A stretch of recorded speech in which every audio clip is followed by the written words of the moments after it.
Yo, what's up guys? You got pokeaim here, coach of the Bronx Beartics, with my week 4 team breakdown analysis video versus Mega Mogwai and the Real Marill, or Miguel, whatever you want to call him. Nice beanie wars going on.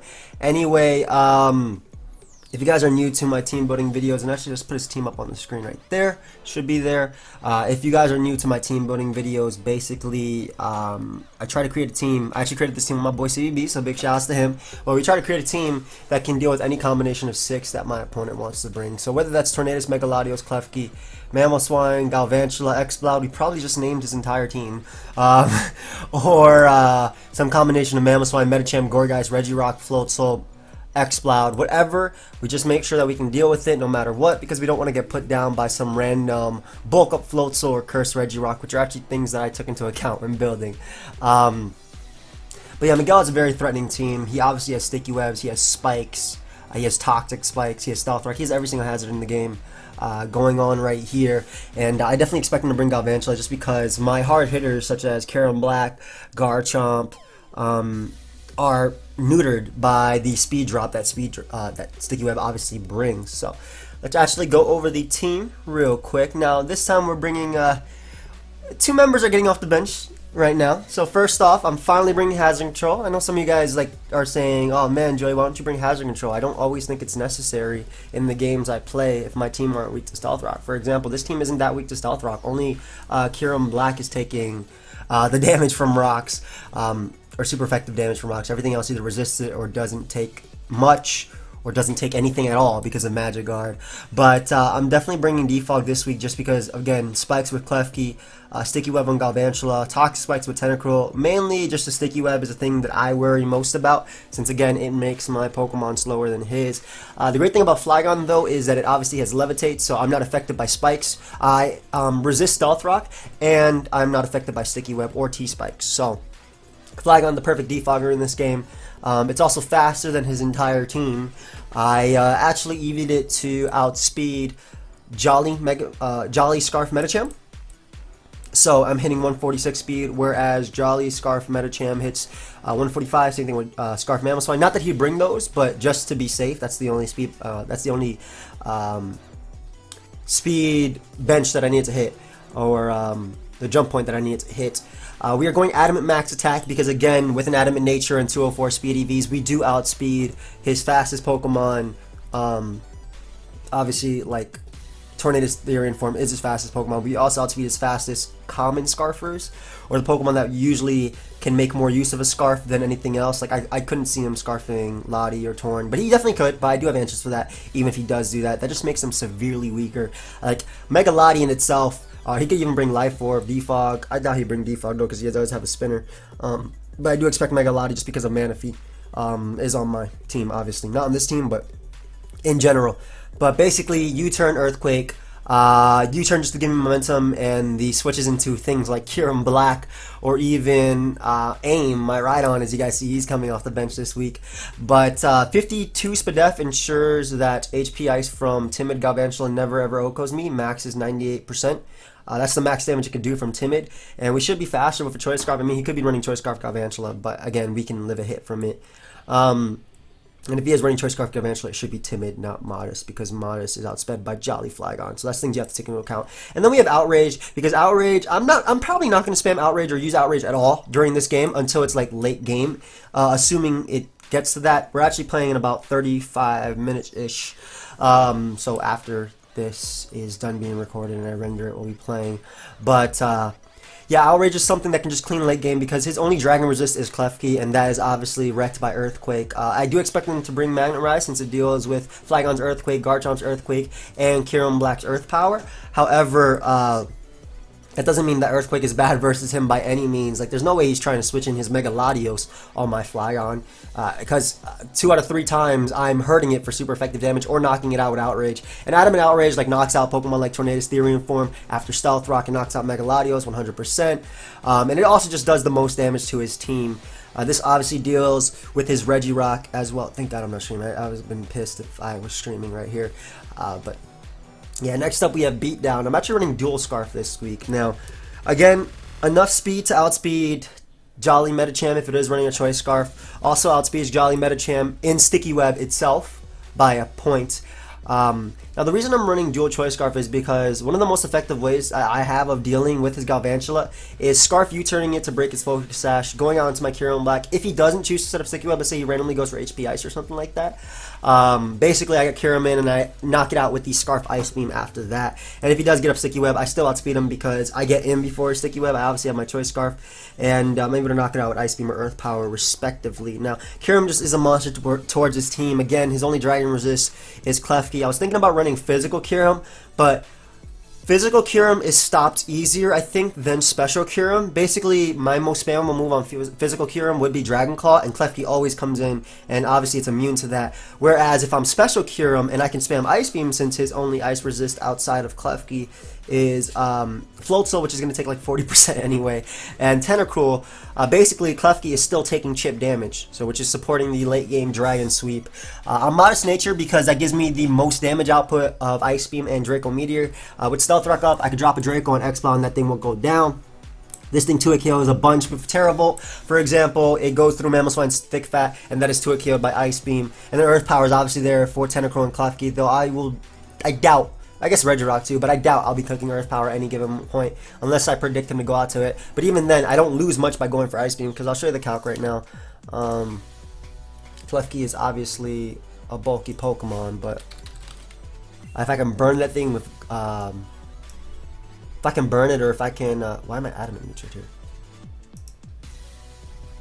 I should be mod. Oh, it had the other set. We were just playing around with physical versus special, but I'm Modest. And Klefki, Uber Spikes, whatever. It's probably going to take about 20% from this. Yeah, 19 to 23%. Which is chip damage considering Stealth Rock, considering I'm always going to be able to weaken it. And that's if he's even running specially defensive over physically defensive because of the potential of Fusion Power. But he's definitely running a Fusion Bolt. He's definitely running especially defensive though. But either way, again, I could drop Dracos on him. It's pretty free to spam. I guess not free because it costs PP, right, Chimpact? And yeah, Outrage is just a late game cleaner. Even with a Modest Nature, Outrage 100% knocks out max HP Mega Latios. And it's just so spammable late game if I want to go for that. If he's Calm Mind boosted up or something like that, I can knock him out with Outrage 100% no matter what. I almost knock out max defense, max HP. With Stealth Rock up, it's doing like a lot. It's doing a lot to max defense, max HP. But yeah, Kyurem Black, I also wanted this to be able to outspeed his Floatzel to give me an answer to Gourgeist. Had I been physical, Gourgeist would have been a bit more annoying. Whereas I'm special, I would 100% knock it out with the Ice Beam. And Kyurem Black is so nice in this game because again, his Dragon Resist is Klefki, and he doesn't. Basically, Kyurem Black is so bulky, which is also why I went Modest over like Mild or minus another nature like my defense or special defense. Obviously, I just said Mild, but I want to be able to take the weak priority that he has, which is like Sucker Punch and maybe Bullet Punch or Fake Out from Metacham if he wants to run that, or even weak Aqua Jets from Float. So the more bulk I have, the better I could take the hit. So next up, we have my Mega Aggron Panza. And this set, pretty much the same standard special defensive set. We're not 2-hit KO'd by Jolly Life or Mamoswine's Earthquake. However, Adamant does have a pretty decent chance to 2-hit KO us, but this isn't my Mamoswine answer anyway. I mean, it does have Low Kick, which allows me to knock out Mamoswine like most of the time after Stealth Rock. And if he's Stealth Rock in Life Orb, then I 100% knock it out. But this also hits X-Cloud for more damage than Heavy Slam does, as well as hitting Regirock for I think a 3-hit KO, if I'm not mistaken, which is pretty decent considering Regirock's defenses. But Heavy Slam allows me to take on Latios and Tornadus Therian form. Heavy Slam is so strong versus them. I think it does about 70 to 80% to Tornadus. Again, I'll be calculating it during the match. And then we have Stealth Rock, and then I have Toxic just in case he's sub Calm Mind Mega Latios. Even if he's refreshed Mega Latios, Heavy Slam hits it so hard that it can't recover enough.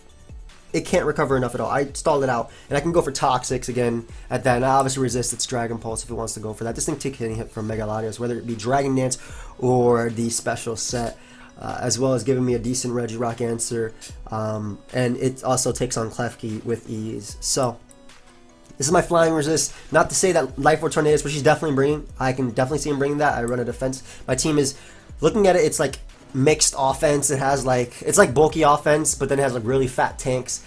Speaking of which, Aggron. So I could definitely see him running Life Orb Tornadus Therian form. I actually tested versus Envy a couple times. I don't usually test when I play these UCL games. The only other time I tested was when I played Dan for finals. but MV offered, and I was like, yeah, man, let me try it out. So this thing can eat a Life Orb Heat Wave or a Focus Blast from Tornadus prior to Mega Evolution, just one, and that's all I need. Mainly, and again, this thing is also my normal resist. It's not 2-hit KO'd by Specs, X-Cloud's Boom Bursts, however, it is a lot. But again, if there's Stealth Rock up, Low Kick is going to be doing a ton to X-Cloud. I'll show you the calc, just to show you, and just to refresh my memory. I'm definitely going to be calcing during the game anyway, so it doesn't really make a difference, but obviously, I just want to show you I know what I am talking about. X-Cloud, this is assuming he's not running an HP, which he could very well be. Okay, I think I was 80 base power. I think I was talking more about Mammal Swine. It still does more than Heavy Slam most of the time. I'm worried about X-Cloud, but at the same time, like this, 79 to 93%. I'm worried about X-Cloud, but at the same time, as long as I get one hit, if I can get a prediction off and I hit that thing once, Ice Beam from Kyurem is just being spammed, it's 2-hit KOing it. So, next up we have Hard Body. I wanted something that can absorb Toxic Spikes and not care. Actually, Toxic Spikes will help me because I cannot be paralyzed by Klefki. Something that can boost and pretty much beat his team. Yes, it can be overwhelmed by something like Bandit Embor, and I need 2 boosts in order to take on X-Cloud. However, this also just gives me, again, like just a guaranteed switch versus Tentacruel. Even if he knocks me off, I don't really matter. And once I start boosting, this is really hard for him to break through. It also gives me a Metacham answer, 100%. Mammal Swine isn't 2-hit KOing me unless it knocks me off, but I'll be playing smart around that. And Shadow Ball pretty much hits everything that Psyshock doesn't. It allows me to hit Mega Latios for super effective damage, and obviously Klefki for neutral, and then also Gourgeist for super effective, and even hits Regirock better if he's running physically defensive Regirock. Depending, I can definitely see him bringing Curse Regirock, and we'll talk more about that, or even bulk up Floatzel. But we do have ways of dealing with that. Like I said, Scarf Beatdown, drops Dracos, and this can boost up alongside it. The only thing I worry about is being flinched by Waterfall. Obviously, I guess Crunch, but I doubt he'd run Crunch. I think he'd run, if he was running bulk up Floatzel, I think he'd run Low Kick. Pretty sure it does have access to Low Kick. It does have legs. Oh, look at it though. Pretty sure it does have access to Low Kick because I'm thinking I'm gonna use Low Kick. Yeah, there's a Low Kick. You have Superpower too? Nope. But you do have Low Kick, which hits Kyurem Black pretty hard, so I can see him running that. Maybe in a Life Orb Float, so it could be cool versus me. But again, this helps me deal with his Tentacruel, and it just gives me something that could take hits, especially after boosted up. So Hard Body is returning this week. Again, we're bringing Whitley one more time. A little bit passive versus his team, however, I wanted to go to Mammal Swine answer. This thing takes Life Orb, Earthquake, and Life Orb Freeze Dry. Does not die, and I do have Magical, a little bit of a trump card, whatever you want to call it. I revealed my trump card. But we got this because Klefki can set up hazards versus this, or go for Toxic, or Thunder Wave if it wants to. And by going for Magico, I put the hazards back up on my opponent's side of the field. Wish is mainly just to pass the aggro. And whenever I bring out this thing, I'm more than like, if he has X-Cloud alive, I'm definitely going just for Wish, and I'll always be passing it to my Aggron, because Aggron does not die to Specs X-Cloud, not one hit. Well, actually, it hurts a lot, but I think it actually does die to maybe Specs. No. Good. So as you see, I don't die to any one Specs hit, and Boomers is to a KO. But basically, I'll be Wish passing to my Aggron most likely. I have Scald because the burn is so nice versus Klefki, as well as it does enough to Mammal Swine. Like, I don't need Waterfall. It does enough to Mammal Swine to the point where Ice Beam from my Kyurem Black does knock it out. So, which is like 30 to 40%. If I burn Mammal Swine, it's useless. It's literally useless versus me. My Aggron wall is if I can Wish pass to it. So, we also have Healing Wish just because it allows me to play my Kyurem Black. Sorry about my chair. It allows me to play Kyurem Black in a more risky way. So, for example, if he has Klefki out versus my Kyurem Black and I go for double Ice Beam, expecting him to double, and he stays in and goes for Thunder Wave, I obviously have Healing Wish in the back, so I don't have to worry about that too much. And just we have these fat wishes being passed. Now, again, something like Bulk Up Floatzel could be annoying. Something like, well, Bulk Up Floatzel, I think I can check that between Toxicing it and just being able to be, unless it's like sub Bulk Up, but Aggron pretty much takes that on. And then we have Kyurem Black to drop Dracos on that thing. And then Reuniclus can set up as well. But it's definitely something I should look out for, and I am going to look out for it. So, last but not least, we have AIM, my Rhydon, bringing it back for Season 2, obviously. Now, this was originally just Rock Polish, because we also had Mega Horn on it, so it can OHKO Mega Latios 100% after Stealth Rock. However, I was thinking about it, I was like, wow, Curse Regirock could actually be a problem. So I definitely want to give this Dual Dance. Genvad loves this set, but we're using Swords Dance, Rock Polish, Rhydon with enough speed to outspeed +1 Medicham. After Rock Polish, basically, if we Rock Polish up and he's Choice Scarf Medicham, we do outspeed him. This also outspeeds Tornadus Therian form. That's Adamant Medicham, though, I'm pretty sure. We also outspeed Tornadus Therian form after Rock Polish, and this thing, he doesn't have good resistances to this thing. For example, Rhydon, Klefki, 50. Look how much Stone Edge is doing. That's 28 to 33%. So at +2, I'm 2 at KOing him with ease, right? And his foul play isn't knocking me out. I do have the Violet, so I'm bulky. Look at his foul play. That's +2 foul play. 34 to 41%. Okay, you guys can barely see it, but now you can see it. It's doing 34 to 41% at +2 because of my Violet, because of my insane bulk. So I can boost up alongside this. Klefki is literally free boosting, and he's definitely gonna go for Magnet Rise if I do bring out, if I have Rhydon out versus Klefki, I could definitely see him going for Magnet Rise right there, just because it allows him to obviously evade my Earthquake. However, once I get up to +2, I knock out Mega Latios, I knock out Tornadus at +1. Earthquake is already doing a crap load to pretty much everything. For example, Exploud, I think it's taking about 70-80% from this Earthquake. This is +2, about 60-70%. Yeah, 68 to 80%. Look at that. Medicham, I don't know why it has 16, but this is an easy 2 KO Medicham.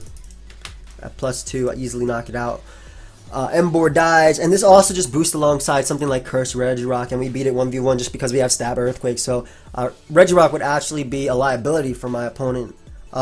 Just because of the fact that it gives me not only a Swords Dance if he chooses to stay in and go for like his weak Earthquake, but it also gives me a Rock Polish up, which allows me to sweep his team. So the game plan is more than likely get rid of his Sticky Web if he does choose to bring it. If he doesn't, I think it makes the game a little bit easier, not a lot easier, because my Kyurem always outspeeds everything on his team. We can drop Dracos on him, and hopefully the Bronx Beartics can come out with a win this this game versus Miguel. We're both 3-0 right now, so it'll be a really nice game. But I hope you guys are hyped. Obviously, the game will be up tomorrow. I'll post on Twitter what time the game will be up. We don't know until after we play. But yeah, a Violet obviously lets me take hits and also be another normal resist. Exploud is an issue. The way I'm playing around Emboar is going to be a lot of pivoting between my Regenerator, Alamola, and Wish passing to things. So it would definitely be a scary game, but gonna be fun. Gonna definitely be fun, and I'm excited for it. I know I'm a little bit tired right now. I'm gonna be drinking some water and maybe take some medicine because I don't know how I'm feeling right now. But it's okay.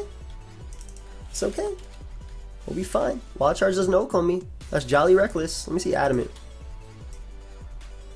What is this? Choice Band? Let's give this thing a Choice Band just to show you.